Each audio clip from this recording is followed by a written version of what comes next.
Bonjour les amis, aujourd'hui on va regarder le projet La Cigale sur la première brique. On va regarder un peu ce projet.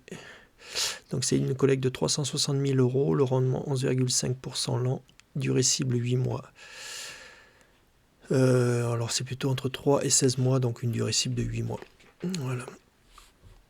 Alors, se situe à Féterne, dans le 74, Haute-Savoie, à proximité de la frontière franco-suisse dans le département de la Haute-Savoie. Le projet consiste à l'achat de 2 appartements, un appartement de type 2 de 60 m² et un type 4 de 93 m².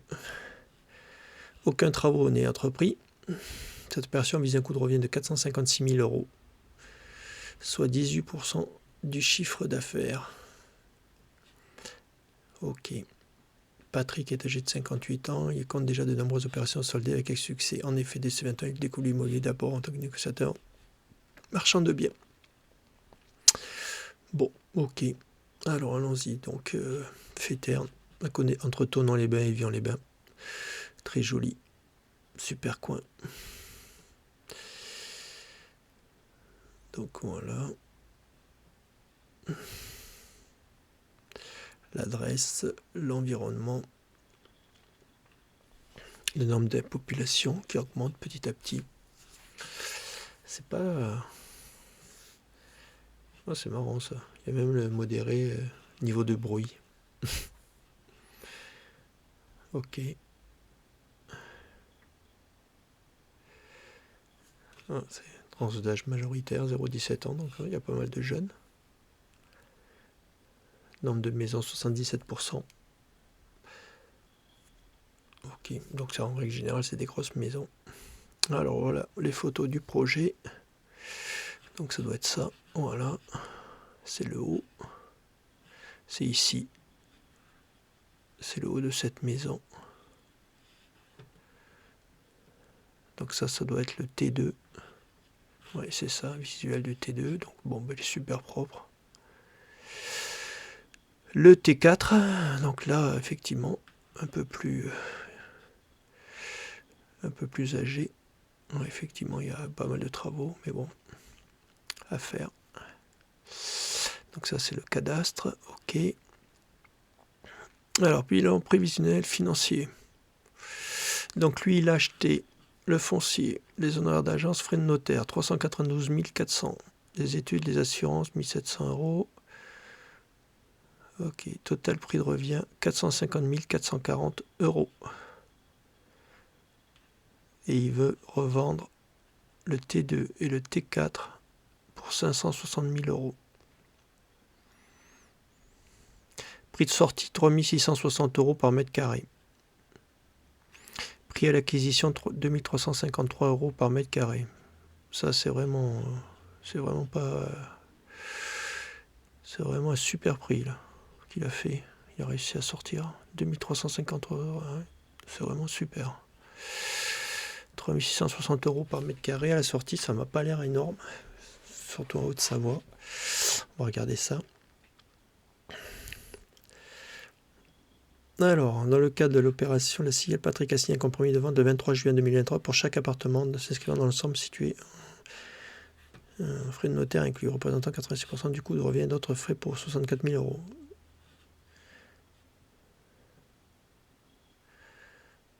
Travaux, il n'y en a pas. Donc en fait, il va revendre sans faire de travaux. Il achète, il revend. Voilà, aucun travaux ne seront prévus dans le cadre de ce projet. Opter pour une stratégie sans relation des biens, en ayant accepté un délai très court de compromis sans aucune condition suspensive de financement ou d'urbanisme. Ok, c'est pour ça qu'il a réussi à avoir un bon prix. Donc il n'y a pas de travaux, il n'y a rien, quoi. Il achète, il revend.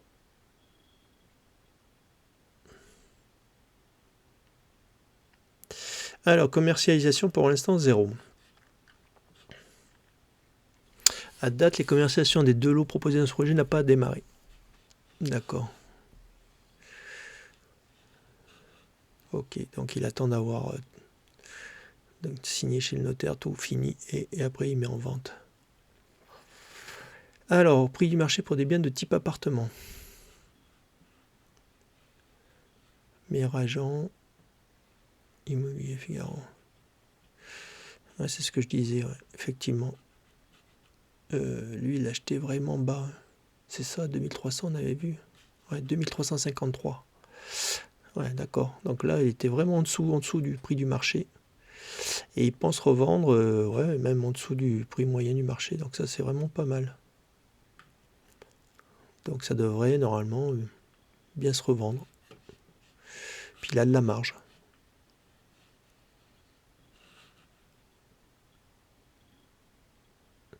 Alors, il revend le T2 un peu plus cher, mais dans le prix moyen du marché, donc c'est pas excessif. C'est le T4 qui fait voilà. Le T4, il le vend pas cher parce qu'il y a des travaux à refaire. Ok. Alors effectivement, il le vend même pas au prix du moyen du marché. Ok. Alors, sur le T2, T4, sur Féterne, bon, ça baisse un peu, mais bon, c'est pas non plus énorme. De toute façon, c'est la Haute-Savoie, proche de la Suisse.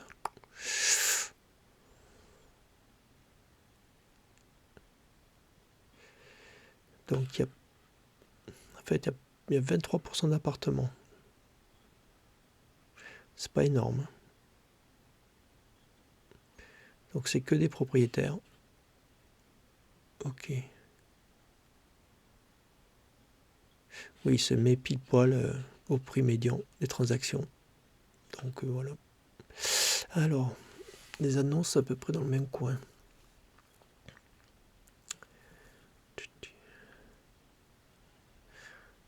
Voilà, on est à 7000 € le mètre carré, 4000, 4004, 3009. Là, on a 3002. Un T4, pareil.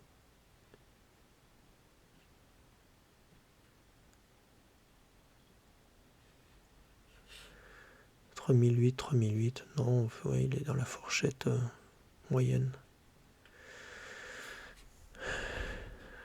Alors, c'est là où j'ai vu qu'il y avait quand même quelque chose qui dérangeait un peu, mais enfin bon. Les témoins de près de 20 ans d'ancienneté dans le métier, il est intervenu sur presque tous les types de biens pour un total de plusieurs dizaines de milliers de mètres carrés. Patrick opère sur différents départements tels que Savoie, l'Isère, le Var et les Alpes-Maritimes sur des sujets très vastes. D'accord, donc oui, il y a vraiment du métier depuis très longtemps. Et sa société principale de marchand de biens, la SAS La Fourmi, est en plan de redressement judiciaire depuis 2016 du fait d'importants problèmes rencontrés au cours d'une opération et l'abandon de sa banque, entraînant des difficultés financières d'envergure. Du fait de la crise de Covid, le rétablissement de sa société a été retardé. Le tribunal a octroyé un délai permettant à la structure de poursuivre son activité jusqu'en 2025. La société respecte ainsi un plan de remboursement sous la supervision du tribunal de commerce. Ouais.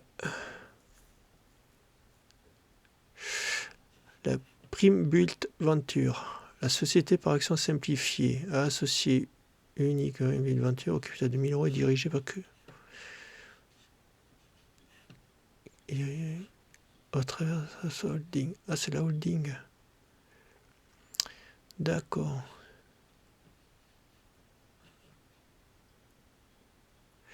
Oui, d'accord, ils ont créé une SAS pour faire ce projet. Pour être un peu à l'écart de la fourmi de la holding. Voilà. Ok.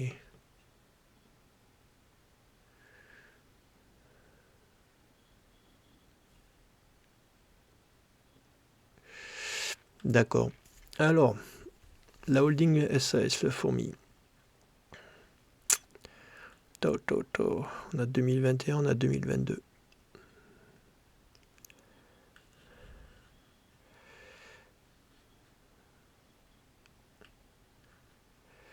Total bilan, 2,7 millions, 2,2 millions en 12. On est passé de 143 000 € à 547 000 € de chiffre d'affaires. Résultat net, 35 000, 42 000. Alors attends là.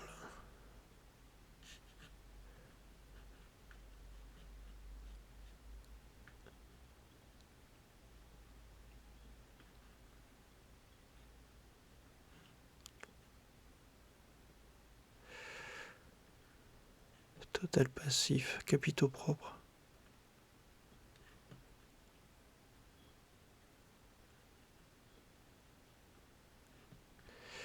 Les dettes, les voilà.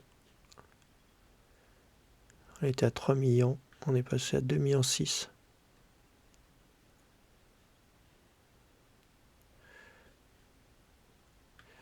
Ah oui, d'accord.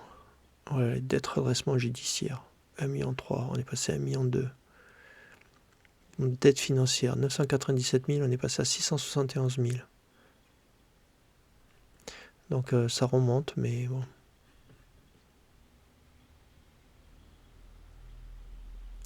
Ouais, ça doit être un énorme projet qui a coulé, qui n'a pas été au bout. Alors, on a un peu saisi l'historique de ce qu'il a fait. Ouais, il a fait des gros projets. Les garanties. Caution personnelle du porteur de projet. Afin de s'assurer de la pleine implication du porteur de projet, une caution personnelle d'un montant de 432 000 € sera prise afin de l'exposer en cas de défaillance. Hypothèque de premier rang inscrite. Dans le cas du financement de l'opération, nous avons décidé de prendre une hypothèque de premier rang inscrite. L'hypothèque sera structurée par notre étude notariale partenaire. À l'acquisition, l'actif offre une couverture hypothécaire à hauteur de 100% du montant financé.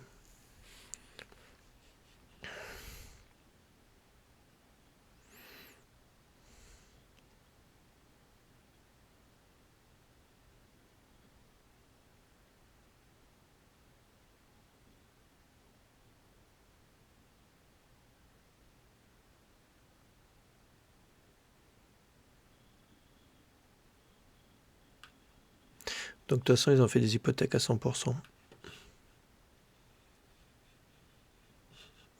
Sur les deux lots. Ils ont séparé les deux lots en cas qu'il y en ait un qui ne soit pas vendu. Et que... Donc ils ont bien verrouillé l'affaire quand même.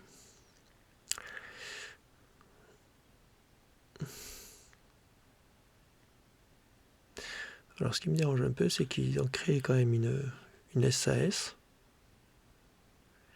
Mais ils passent quand même par la holding.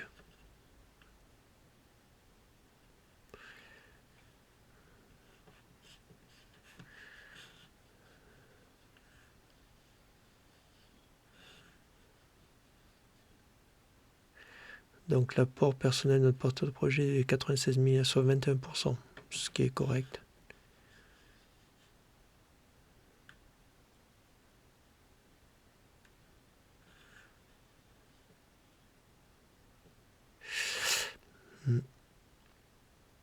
Bon ben voilà. Donc ouais. Alors bon, ce qui est bien, c'est qu'ils ont pris des hypothèques à 100% sur les deux biens. Donc bon, si ça se passe mal... Après, vraiment, il a acheté vraiment au plus bas, vraiment bas du marché, et il va revendre à la moyenne, donc c'est pas mal ça. Bon, la seule chose qui dérange, c'est cette petite holding, là, cette grosse holding avec des grosses dettes. Mais bon, voilà. Bon, bah écoutez, je vous souhaite plein de bonnes choses et je vous dis à bientôt.